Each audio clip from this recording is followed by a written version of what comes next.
To make this advert, you will need a camera, a tripod, a key light with a C-stand or light stand, a secondary light, I'm using an Aperture M9, a softbox, preferably with a grid, something black to use as your backdrop, a turntable or something else to spin your products with, some toothpicks, some candles, a small glass jar, I'm using a glass pot from some paprika I had, a base, something aesthetically pleasing and dark as not to distract from our subject, some red sauce, ketchup, sriracha, whatever you have, a chili making kit or some other product that you think would suit the clips in this video.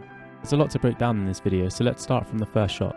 This shot was lit with a top-down softbox and an Aperture M9, giving the box a little bit of edge.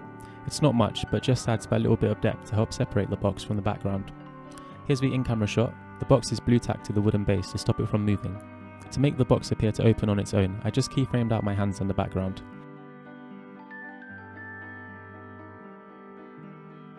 In the original clip, the box face fell into shadow once the lid was opened, so I took a screen grab of the unopened box face and overlaid it onto the box. As this is the highlight of the shot, introducing us to the product, I wanted it to be the brightest part of the frame.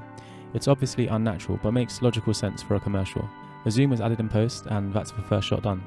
This clip with the chilies flying out of the box, I filmed each chili individually, using a top light and also using some paper underneath to bounce some light back onto the chilies. And as you can see, they're being held up by a toothpick and spinning on my turntable. I then keyframed the chilies out in post, made an alpha mask around the opening of the top of the box, and used the transform tool in DaVinci Resolve to make each chili appear as it's flying out of the box. These individual chili shots were simple. I used the same technique from before with the chilies on my electric turntable. I then masked out the toothpick in post and speed ramped the chilies to fit the music. For this shot of a chili falling into the jar, I knew I would never be able to throw the chili into the jar, so I recorded separate shots, one dropping the chili into it, and one of the chili spinning, just like in the previous shots, which I then keyframed, making it larger so it appears it's moving forward, and adding some motion blur using DaVinci Resolve's Fusion tab.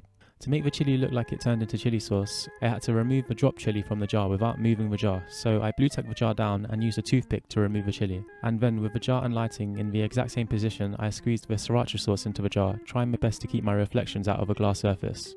Wearing black helps.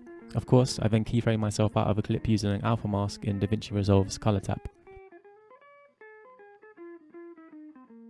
For this shot, I placed my jar of chili sauce onto my turntable at an angle, using random objects to hold it up. I had the same top light from the softbox I've used throughout the ad. Then, in post, I combined this shot with previous shots of the chili from before, then all I had to do was keyframe a movement of the chilies and jar across the screen. For this shot, I placed the wooden base on my trusty pottery wheel. To light this shot, I had a gridded softbox camera right, and also added an Aperture M9 flagged off to the right to create some spill on the wooden base, adding just a bit more interest to the shot. I added a zoom in post, which to me, combined with a spin, always makes the shot feel more expensive. The combination of a real-time spinning and the digital zoom in post makes the shot look like it could have been shot on a robotic arm. This shot is the exact same shot as before, just played in reverse. For this final hero shot, I used the exact same lighting as in the first shot, with my softbox overhead, and an Aperture M9 creating an edge light to the left. Once I'd arranged the box and chilies in a way that looked good, I just spun the base, gently blowing on the candles to add a bit more interest in the shot. Then I added one of DaVinci's dynamic zooms in post and the shot was done. Here's the final advert one more time.